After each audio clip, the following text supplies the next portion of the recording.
Cassi. I'm a You Can Row To Master Rowing Instructor, and we're here at RVA Performance Training Center.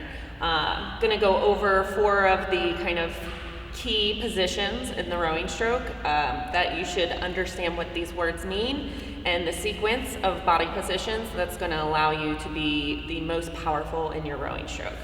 So there's 4 key parts to the rowing stroke. We're going to start with number 1, the catch position. So in the catch position, you're going to have your arms extended towards the flywheel. You're going to have your shins vertical. You're going to have your chest up off of your knees. So if you're crushing down, then you are slouched over. So give yourself some good posture. Your hips are going to be behind your shoulders. So if you drew a line from your shoulders down, they'd be right over the middle of your thigh. In the stroke, your hands are going to be towards the end of the handle. So your pinkies are going to be close to the edge and your thumbs are going to be wrapped around. This is going to allow for the most amount of room for your knees to travel. Your knees should be somewhat under your arms or right over your toes. They do not need to be out past your arms, and they definitely don't want to be close and touching on the inside. You're going to find a position that's comfortable for you. If you're carrying a little bit more weight here, they may be a little bit wider, but we don't want them to go past where the arms are. So in your catch position, you're going to be sitting up tall, eyeballs are going to be on the monitor. This is where you're going to be able to drive down with the most amount of pressure. So that's when we go into the second part, the drive, all right? So you're going to push down through the legs. The legs are going to initiate the drive.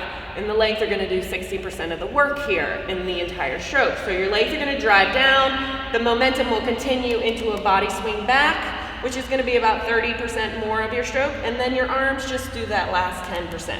Your arms are not doing a whole lot of this. If your arms are getting super fatigued while you're rowing, then you're probably doing it wrong.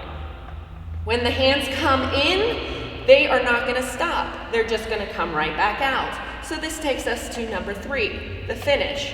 When your hands come in, they're going to come into about your bra strap. If you're not wearing one, you probably know where it is. It's going to come right to there. It doesn't need to hit you. You shouldn't bruise yourself. You're also not going to pull it in and stop. Your hands are always moving in the stroke, so they're going to come right back out. When your hands come in, your elbows are going to go up just a little bit so your wrist stays flat. Don't puppy dog it. Bring it in, keep it flat. That's through the finish.